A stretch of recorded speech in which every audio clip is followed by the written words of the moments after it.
Hello, friends. C. Naresh Lakhani, and today I am going to talk about a topic which is different, and that is teach yourself how to think. And this discussion is primarily going to be based on Edward de Bono, who was a physician doctor, but he also did PhD in a different thing, and he is the one who actually made a lot of contribution towards how to think, कैसे सोचना है। हम लोग क्या करते हैं, हम लोग अपने बच्चों को बताते हैं कि क्या सोचना है, जबकि ये नहीं बताते कि ओवरऑल हम उनको एक नॉलेज दें, एजुकेशन दें, उनको गाइडेंस दें कि सोचना कैसे है, पर क्या सोचना है वो कहीं ना कहीं बच्चों को खुद करना पड़ेगा। If they need to be creative, if we want our kids need to do well in their life, be creative, be scientist, or actually do something new which has not been done in the world previously. So again, to think right and creatively is a skill. उनका कहना ये है कि ये एक skill है, जो सही सोच और क्रिएटिवली सोचना एक स्किल है। स्किल का मतलब ये है कि आप जो है इसको सीख सकते हो। टैलेंट नहीं है। टैलेंट होता है जो बंदे के इनबॉर्न होता है, वो पैदाइशी होता है। ये हो सकता है किसी की एबिलिटी थोड़ी सी ज़्यादा हो दूसरे से, और एक की कम हो, लेकिन राइट चीज़ों को सोचना बड़ा इम्पोर्टेंट है। मैं सारा दिन फॉर एग्जांपल ऐसी चीज़ों के बारे में सोचता रहूं जो बिल्कुल यूजलेस हैं, सारा दिन इंस्टाग्राम की पिक्चर्स के बारे में सोचता रहूं, या कौन सी नई मूवी आ रही है, या कौन सा मुझे क्रिकेट मैच देखना है सारा दिन, तो कहीं ना कहीं मैं कुछ क्रिएटिव नहीं सोच रहा हूँ, कुछ राइट नहीं सोच रहा हूँ। और शायद अगर मैं यही करता रहूँगा तो लाइफ में प्रोग्रेस करने के पॉसिबिलिटी, या कुछ वैल्यू एडिशन जिसको बोलते हैं, दुनिया के अंदर करना बड़ा मुश्किल हो जाएगा। और अगर आप अपनी सोसाइटी में देखो तो hardly we do anything new. हम लोग तो कॉपी पेस्ट करते हैं, उसी में ही थोड़ा सा ठीक हो जाए तो इतना ही काफ़ी है। बहुत ज़्यादा कोई नई चीज़ें हम लोग नहीं करते हैं। तो जो एडवर्ड डिबोनो है जो है, वो कहते हैं कि you can analyse the past. आप पास्ट को एनालाइज करते हो, but you need to design the future with creativity and lateral thinking. Lateral thinking के बारे में मैं थोड़ा सा बाद में बात करता हूँ। तो कहीं ना कहीं आपको क्रिएटिविटी, जो आपको फ्यूचर जो है, आपको क्रिएटिविटी और लेटरल थिंकिंग से ही आपका बनेगा। और एक और उनकी सेइंग है बड़ी अच्छी, वो कहते हैं we may have a perfect adequate way of doing something, but that doesn't mean there can not be a better way.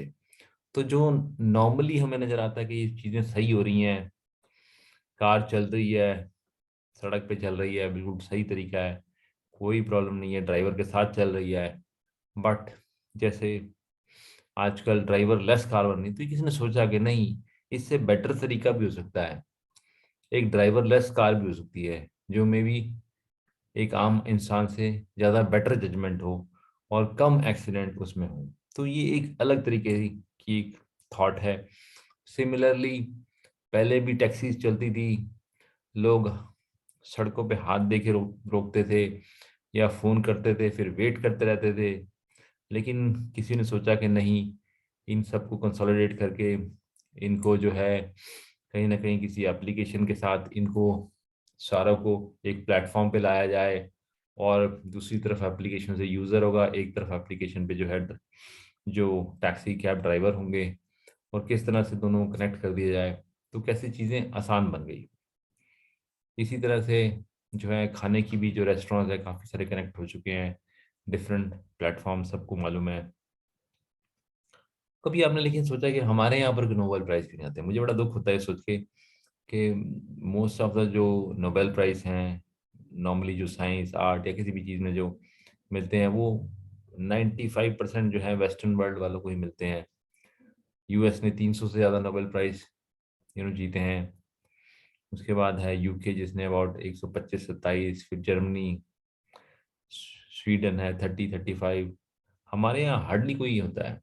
तो यही दिया कि हम लोग जो है लेटरल थिंकिंग, हम लोग जो नॉर्मल चल रहा है उसी को चलने देते हैं, कुछ नई चीज़ों के बारे में हम सोचते ही नहीं है कैसे उसको नए तरीके से, नए एंगल से कैसे एनालाइज करके किया जाए। तो lateral thinking is a manner of solving problem using an indirect and creative approach.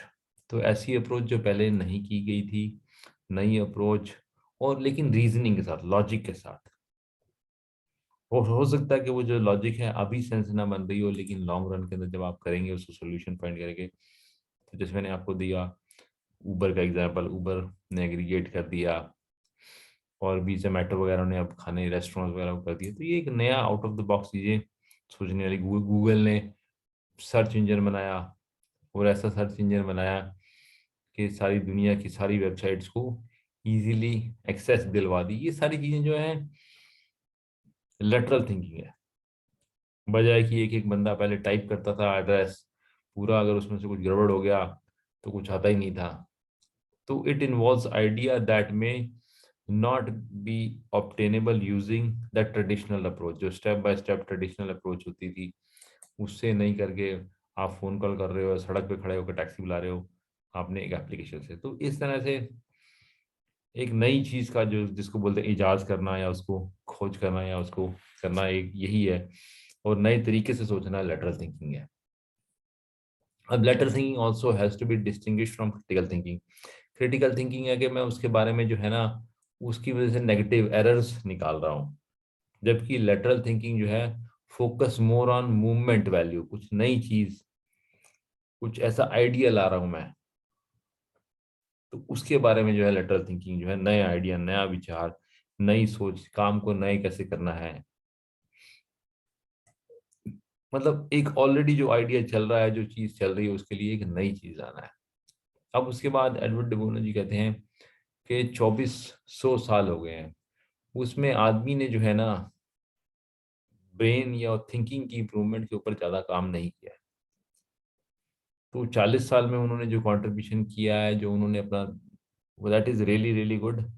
But अभी बहुत टाइम लगेगा हमें लोगों की थिंकिंग चेंज करनी है, स्पेशली जो डेवलपिंग वर्ल्ड है including India, how they think, because we are not creative. हम लोग लकीर के फकीर हैं। हमारा एजुकेशन सिस्टम भी बस लकीर से फकीर है। हमें कैसे सोचना है वो नहीं बताता। एक तरीका होता है, हर चीज का एक आंसर नहीं होता, दो आंसर भी हो सकते हैं, पांच आंसर भी, छह आंसर भी हो सकते हैं।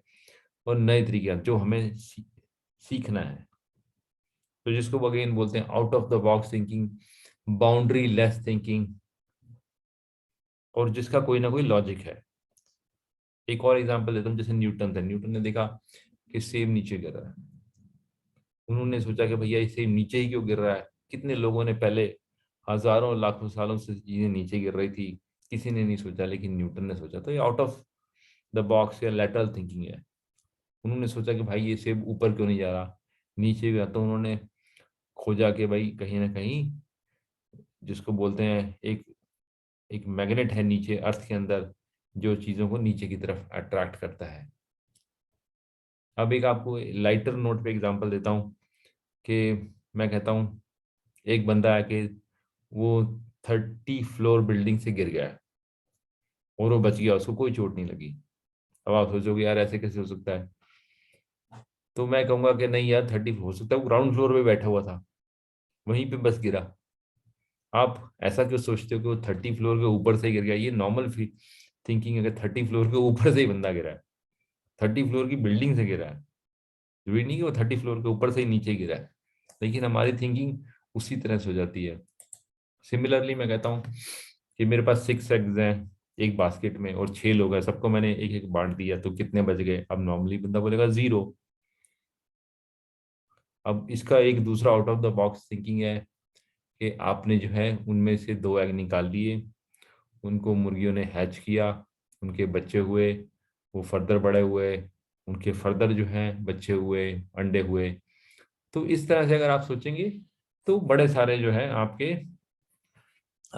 जो है इसको अ, और अंडे आपके होंगे। जरूरी नहीं है कि 6 खत्म हो गए तो 6 0 रह गया। तो out of the box thinking है। तो फिर उन्होंने कहा कि थिंकर्स भी कई टाइप के होते हैं। एक होते हैं कैजुअल थिंकर्स होते हैं, कैजुअल थिंकिंग, सॉरी, थिंकिंग कितने टाइप की होती है? पहली होती है कैजुअल थिंकिंग। कैजुअल थिंकिंग होती है जो मैं सारा दिन वैसे ही सोचता रहता हूँ कुछ भी, कि यार आज मेरे को ब्रश करना है, मेरे को ऑफिस जाना है, या मेरे को अपनी वाइफ से बात करनी है, अपने बॉस से कुछ डिस्कस करना है, सैलरी बढ़वानी है। ये कैजुअल थिंकिंग है डेली। विचार आते रहते हैं मेरे दिमाग में। फिर है डेलिब्रेट थिंकिंग। मैं कहता हूँ कि नहीं, मेरे को बॉस के पास जाना है, मुझे अपने आप को कैसे प्रेजेंट करना है, मेरे को उससे कैसे टैक्टिकली बात करनी है कि मेरे को सैलरी बढ़ानी है। This is deliberate thinking. फिर कॉग्निटिव है, जो usually based on some logic है। फिर है क्रिएटिव। अगेन जो क्रिएटिव मैं बार बार कर रहा था, कोई नए तरीके से सोचना, जैसे उबर बना, जोमेटो ने जिस तरह से खाने वालों को कंसोलिडेट किया। क्रिटिकल थिंकिंग में ऑलरेडी डिस्कस कर चुका हूँ कि आप जो है उसमें नेगेटिव या उसमें आप सिर्फ प्रॉब्लम फाइंडिंग कर रहे हैं। और उसके बाद है क्लीन थिंकिंग। क्लीन थिंकिंग है कि मैं ऑलरेडी कंक्लूजन ड्रॉ कर चुका हूँ, अब उसके ऊपर मैं बैठ के बस उसके रीजनिंग को ड्रॉ कर रहा हूँ, जो एक्चुअली कहीं ना कहीं किसी तरीके से ठीक नहीं है। तो इसी तरह से वो कहता है कि अगर एक कंपनी को सक्सेसफुल बनाना है, और उसमें अगर आपको थिंकिंग लानी है, न्यू आइडियाज लाने हैं, तो उसमें जो है आप 6 तरह से 6 हेड जो है वो आपके लोग तरीके का क्रिएट करते हैं। कोई भी डिसीजन लेना है, कोई भी नई चीज करनी है, कोई भी इम्प्रूवमेंट करनी है, कोई भी नया प्रोडक्ट डिजाइन करना है, कोई भी नया अच्छा आउट ऑफ द बॉक्स काम करना है, तो उसको आप 6 तरीके से सोचो। तो पहला जो है ब्लू हेड वाले होंगे, मैनेजमेंट होगी। जो मैनेजमेंट जो है वो ओवरऑल चीज़ों को देखेगी, समझेगी, अंडरस्टैंड करेगी और बेस पे डिसीजन लेगी। तो मैनेजमेंट की एक टीम होगी जो फाइनली डिसाइड करेगी, जो बाकी 6 को अंडरस्टैंड करके। फिर दूसरा वाइट वाइट इंफॉर्मेशन क्या है, जो वाइट हैट वाले होंगे जो डेटा एनालाइज करेंगे, जो फैक्ट्स फाइंडिंग करेंगे, जो एक्चुअली जो है परफॉर्मेंस को देखेंगे और कैसे एक्चुअली होता है। रेड है जो इमोशन से चलेंगे। सही है, जो उनको कोई क्रिटिसाइज नहीं कर रहा, वो हर बंदा अपने एंगल से। आप 6 टीमें बनाओ, हर चीज में कोई बड़ा डिसीजन लेना है, बड़ा काम करना है, और या फिर खुद ही अगर हो तो 6 तरीके से सोचो। आपको कोई भी डिसीजन लेना है कि मेरे को किसी लड़की से शादी करनी है, या मेरे को आज दिल्ली जाना है या मुंबई जाना है काम के लिए, तो आप ये 6 तरीके से आप सोच सकते हो। रेड वाला जो है इमोशन से सोचेगा कि हाँ भाई कैसे करना है, क्या करना है, लेकिन लॉजिक नहीं है। व्हाइट वाले के पास लॉजिक है। ब्लैक वाला क्वेश्चन के साथ चलेगा। येलो वाला जो है वो ऑप्टिमिज्म के साथ चलेगा, उसको बहुत ही ऑप्टिमिस्ट है, उसको लगता है सब कुछ ठीक होगा। क्योंकि ग्रीन वाला जो है क्रिएटिव है, वो नया सोल्यूशन ढूंढेगा। तो ये सारी टीम मिलके जो है इसको जो है एक तरीके से एक नया सोल्यूशन, और इस एंगल से अगर आप सोचोगे तो एक डिसीजन जिसमें बहुत सारा टाइम लग सकता है, उसको आप एक शॉर्टर ड्यूरेशन में भी कर सकते हो। तो ये ओवरऑल अगेन जो जो एडवर्ड डिबोनो को मैं कंक्लूड करूंगा कि उनका जो कहने का मतलब ये था कि एक नए तरीके की अप्रोच चलाओ हर चीज को देखने की। यही नहीं जैसे हो रहा है, जैसी चीजें चल रही हैं बस उसी तरीके से करना है, और वहीं से हमें चीज़ों को ख़त्म करना है। अनलेस हम कोई क्रिएटिव और नए तरीके से चीज़ों को सोचेंगे, चीज़ें इम्प्रूव नहीं होंगी, और हम रन ऑफ द मिल ही बने रहेंगे। और हमारी जो वैल्यू है, जो इंटरनेशनल मार्केट में या जनरली जो वैल्यू है, बहुत ज़्यादा नहीं बढ़ेगी, और हम जो है एक ऑर्डिनरी क्लास में ही रह जाएंगे। तो आई hope you liked my session. अगर आपने लाइक किया है तो मुझे इनकरेज करने के लिए मैं ये कहूँगा, मुझे अच्छा लगेगा कि आप इसको सब्सक्राइब करो और अपने दोस्तों के साथ शेयर करो। और thank you very much for your time. I hope you find it valuable. Bye.